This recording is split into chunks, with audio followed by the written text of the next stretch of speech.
Kiai Haji Hasyim Asy'ari adalah sosok ulama pejuang di balik resolusi jihad pada Perang Kemerdekaan.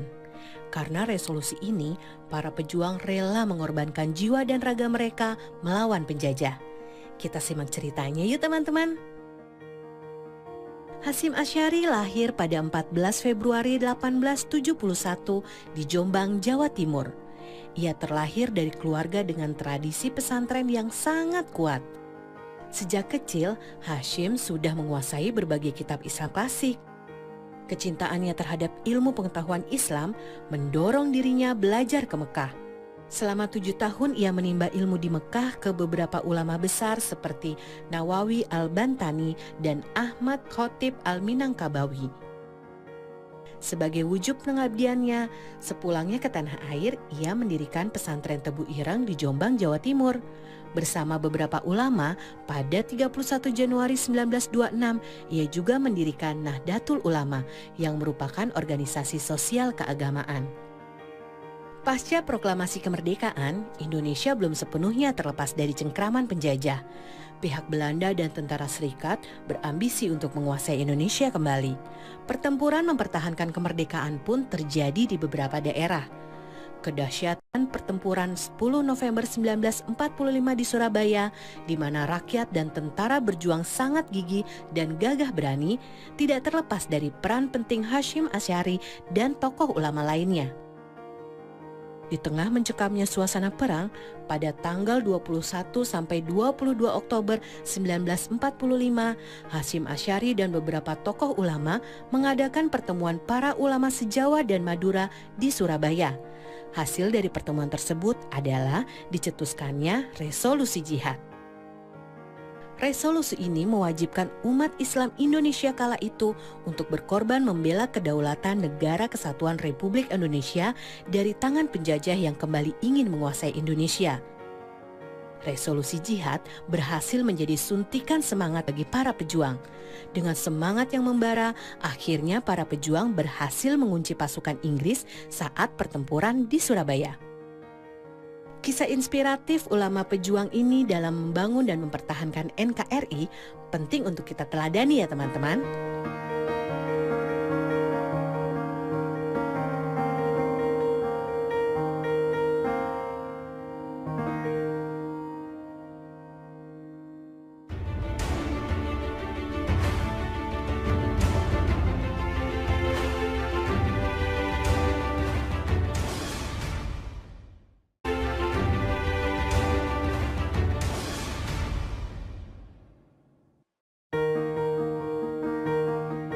Kiai Haji Ahmad Dahlan adalah pahlawan nasional yang sangat berperan dalam membangkitkan kesadaran bangsa Indonesia.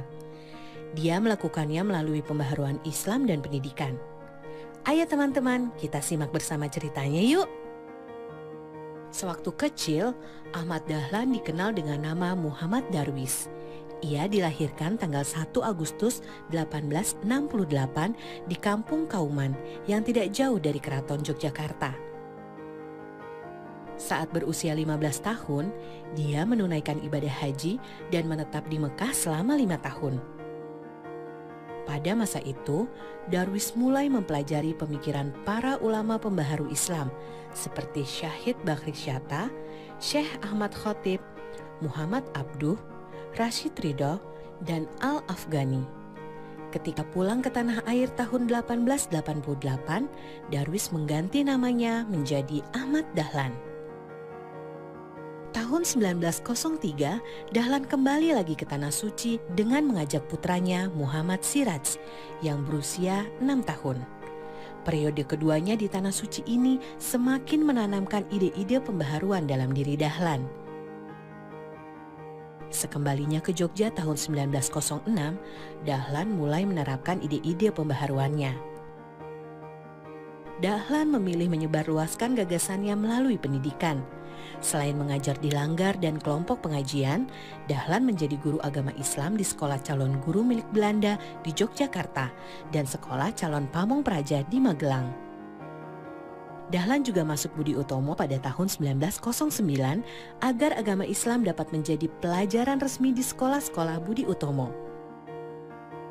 Pada tahun 1911, akhirnya Dahlan berhasil mendirikan sekolah formal yang dinamakan Madrasah Ibtidaiyah Diniyah Islam. Di sekolah tersebut, dia memadukan pendidikan agama Islam dan pendidikan Barat. Setahun kemudian, tepatnya tanggal 18 November 1912, Ahmad Dahlan mendirikan Muhammadiyah. Sejak saat itu, Muhammadiyah mengembangkan sekolah hingga ke seluruh penjuru Nusantara. Kini jejak warisan Kiai Haji Ahmad Dahlan tersebar di puluhan ribu lembaga pendidikan, mulai dari pendidikan anak usia dini hingga perguruan tinggi.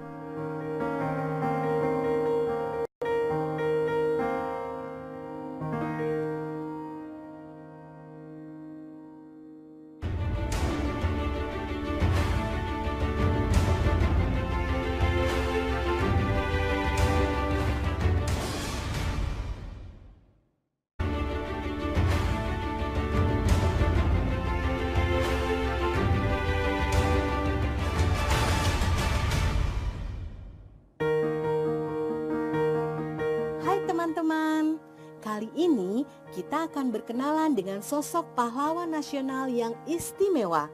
Ia dikenal sebagai gurunya para tokoh bangsa dan penyemai semangat pergerakan kebangsaan. Dia adalah Haji Umar Syahid Cokro Aminoto atau lebih dikenal dengan nama Cokro Aminoto. Dari tangan Cokro Aminoto terlahir banyak tokoh besar seperti Soekarno, Hamka, Abidin Cokro Sujoso, Semaun, dan Kartosuwiryo.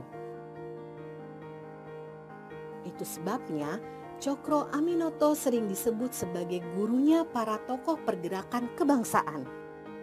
Para tokoh pergerakan kebangsaan ini pernah jadi anak kos di rumah Cokro Aminoto di Jalan Paneleh 7, Surabaya. Hingga kini kita masih bisa mengunjungi rumah bersejarah ini di lokasi aslinya. Antara tahun 1913 sampai 1921, para tokoh pergerakan hampir setiap hari berdiskusi di rumah Cokro Aminoto.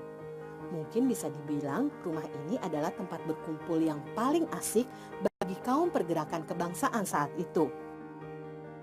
Meski berasal dari keluarga bangsawan, Cokro Aminoto sangat menentang perlakuan yang membedakan rakyat biasa dengan kaum ningrat dan penjajah Belanda. Bersama Sarekat Islam, Cokro Aminoto membela rakyat kecil yang tertindas. Karena itu, ia dipandang sebagai penyelamat yang sudah ditunggu sejak lama. Belanda sendiri menyebut Cokro Aminoto sebagai raja tanpa mahkota. Cokro Aminoto juga sangat ahli berpidato. Dengan suaranya yang lantang, ia mampu memukau ribuan pendengarnya. Soekarno yang kita kenal sebagai orator ulung belajar berpidato dari Cokro Aminoto. Cokro Aminoto juga seorang penulis yang kritis. Di sela-sela kesibukannya sebagai ketua Syarikat Islam, ia juga memimpin koran Utusan Hindia di Surabaya.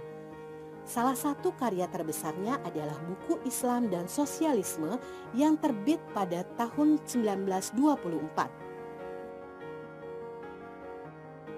Nah teman-teman, itulah perkenalan kita dengan pahlawan nasional Haji Umar Syahid Cokro Aminoto. Berkat jasa-jasanya, nama Cokro Aminoto banyak diabadikan sebagai nama jalan besar di Indonesia.